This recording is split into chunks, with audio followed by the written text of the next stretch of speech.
Halo semuanya teman-teman, kembali lagi bersama saya di Pulang Kuliah. Bagaimana kabarnya semua teman-teman di sana? Semoga kita dipertemukan dalam keadaan sehat walafiat. Amin. Buat teman-teman yang baru mampir di channel ini, jangan lupa kalau kalian suka untuk mendukung channel ini agar terus berkembang dan kalian tidak ketinggalan dengan video-video terbaru saya. Dan pada kesempatan kali ini juga saya mau bercerita mengenai sebuah cerita misteri yang dialami oleh dua orang pemuda. Bagaimana kisahnya? Tetap di Pulang Kuliah.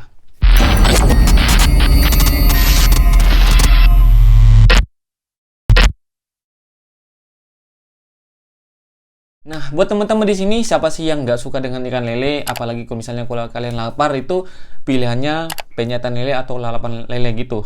Nah, kalau kalian pilih itu sama, saya juga seneng ikan lele. Apalagi pakai tahu goreng, tempe goreng, daun kol, daun kemangi, terus pakai sambal. Apalagi kalau minumannya itu pakai es teh. Kalau nggak gitu pakai es jeruk. Enak banget dah itu. Tetapi berbeda dengan dua pemuda ini, mereka berniat ingin menggoreng ikan lele, tetapi malah mendapatkan sesuatu kejadian yang aneh. Anggap saja dua pemuda ini bernama Dio dan Joko. Nah, pada sore itu Dio ini ingin berniat mencari kayu bakar yang tidak jauh dari rumahnya. Nah, setiap Dio ingin mencari kayu bakar itu selalu ditemani temannya yang bernama Joko. Akhirnya mereka bertemu di rumahnya Dio dan langsung mencari kayu bakar yang tidak jauh dari rumahnya. Sesampainya di sana, mereka memunguti kayu-kayu kering. Tetapi setelah beberapa lama memunguti kayu kering, Dio ini menginjak sesuatu. Nah, rasanya itu kenyal dan menggelikan. Terus dia bilang, "Hah, apa ini?" Nah, setelah dilihat, dia itu menginjak seekor ikan lele. Joko yang penasaran ini langsung datang ke melihatnya. Dengan seriusnya dia melihat ikan lele yang besar itu.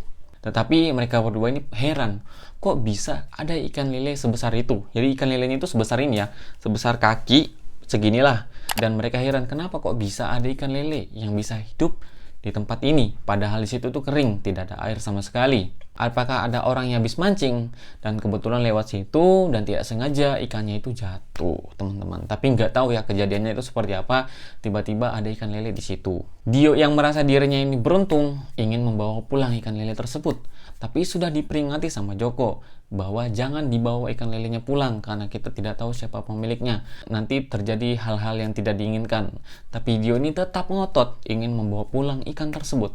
Akhirnya mereka berdua memutuskan untuk membawa pulang ikan tersebut dan selama perjalanan mereka itu tidak merasakan ada hal-hal yang aneh. Tenang-tenang aja seperti orang yang habis ketiban durian runtuh. Sesampainya di rumah, Dio ini berniat ingin menggoreng ikan lele tersebut. Dan dia mengambil batu, langsung dihantam kepalanya itu ikan lele, tapi masih bergerak ya, masih menggeliat-menggeliat. Karena dirasa masih hidup, kemudian ikan lele itu dipukul sebanyak 4 kali pukulan. Pak, pak, pak, pak. Setelah 4 kali dipukul, akhirnya ikan lele itu tidak bergerak, alias mati. Setelah ikannya mati, kemudian dibelahlah perutnya itu, seret. Diambil kotorannya, dibersihkan, dan isi perutnya itu diberikan kepada kucing peliharaannya. Yang setiap kali mencium bau amis ikan, dia itu selalu datang. Setelah ikannya dibersihkan, Joko ini membantu ya memasang kompor, karena kompornya masih tradisional, dipasang batu bata, disusun set, terus dimasukin kayu bakarnya, dinyalain apinya. Setelah itu dia mengambil wajan yang tergantung di tembok bata. Kata neneknya, wajan tersebut itu habis dipakai untuk menggoreng singkong balado. Setelah itu wajannya ditaruh di atas kompor dan dia menuangkan minyak jelantah. Kebetulan minyak jelantahnya itu diberikan oleh Pak Syukir. Nah, Pak Syukir ini merupakan seorang penjual lalapan lele yang berjualan dekat rumahnya. Dia dikasih minyak jelantah, terus kemudian minyak jelantahnya dituang memenuhi panci tersebut karena memang ikannya itu agak besar. Setelah wajannya dipenuhi dengan minyak, akhirnya ditunggu beberapa menit, akhirnya minyak itu panas dan kemudian ikan lelenya itu diambil. Dicemplungin tuh ke penggorengan, seret, brrrr. Ya seperti itulah bunyinya ketika ikan dimasukkan ke dalam minyak panas. Karena memang ini ikannya agak besar dan agak lama untuk digoreng, mereka akhirnya menunggu selama 1 menit. Setelah dicek kembali, ya mereka kaget, ikannya itu hidup. Nah, mereka bertanya-tanya, kok bisa ikannya hidup? Padahal tadi mereka itu sudah membunuhnya. Lelenya itu berputar, berenang mengikuti bentuk wajan yang penuh dengan minyak itu. Lelenya juga tidak melepuh akibat panasnya minyak. Kemudian Joko ini menyuruh Dio untuk mematikan apinya, tapi Dio ini nggak berani. Karena dalam keadaan panik, Dio ini kemudian mengambil gagang sapu ya, yang panjang itu, terus dicongkel tuh wajannya sampai semuanya itu jatuh. Minyaknya tumpah ke mana-mana di lantai dan kemudian ikan lelenya juga ikutan jatuh. Nah, ikan lelenya ini loncat-loncat secara random. Dia itu mencari oksigen dan masih menggeliat-geliat, padahal tadi itu sudah dibelah perutnya. Nah, karena mereka ketakutan, akhirnya mereka itu keluar rumah sambil teriak-teriak, ikan lele hidup, ikan lele hidup. Nah, karena teriakan mereka itulah mengundang para tetangga ini untuk menghampirinya. Ada apa sih sebenarnya? Warga yang penasaran langsung masuk ke rumah Dio dan melihat ternyata di dalam dapur tersebut itu tidak ada apa-apa, cuman ada minyak yang berserakan di lantai. Para warga ini mengira bahwa Dio dan Joko ini mengada-ngada. Nah, setelah sebulan berlalu dari kejadian tersebut, dikabarkan Dio dan Joko ini mengalami sakit demam. Dan akhirnya mereka meninggal secara berbarengan. Banyak warga yang menyangkut pautkan meninggalnya Dio dan Joko ini karena mereka mendapatkan karma menggoreng ikan lele tak bertuan tersebut. Mulai hari itu banyak warga yang merasa takut ketika ingin memakan lele karena takutnya lele itu lele jadi-jadian. Nah, akhirnya Pak Sukir yang merupakan seorang penjual lalapan lele ini dagangannya menjadi sepi pada hari itu juga karena mendengar kabar berita kalau Dio dan Joko ini meninggal dunia.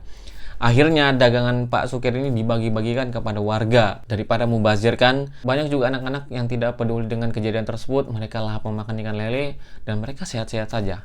Begitulah cerita dua pemuda yang menggoreng ikan lele tak bertuan tersebut. Akhirnya mereka sakit demam dan meninggal dunia. Kejadian ini tuh mendapat banyak tanggapan dari para netizen. Salah satunya dari Ibu Negara.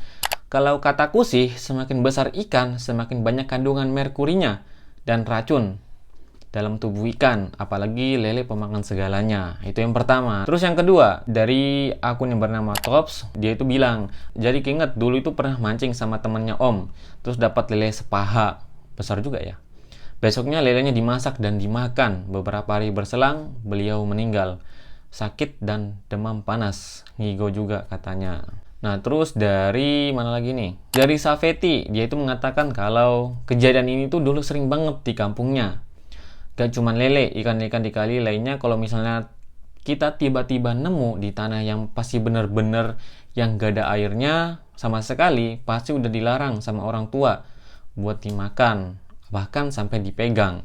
Gak tahu itu wujud aslinya apaan, soalnya jadi pamali aja. Oke. Terus yang ketiga ini ada akun bernama Tukang Meddov, dia tuh bilang, dulu ada sih tetangga ngejala di sungai. Ngejala itu menangkap ikan ya secara tradisional, pas surut dapat lele lumayan gede, seukuran lengan segini berarti ya, gede-gede juga nih kan lele lengan. Nah, pas mau dimasukin, percaya nggak percaya, matanya lele itu kedap-kedip karena takut kenapa-kenapa, jadi akhirnya itu dilepas. Oke teman-teman, itulah tanggapan-tanggapan para netizen yang mengomentari kejadian ini. Jadi kita itu bisa mengambil hikmahnya bahwa jangan sembarangan ngambil kalau bukan milik kita.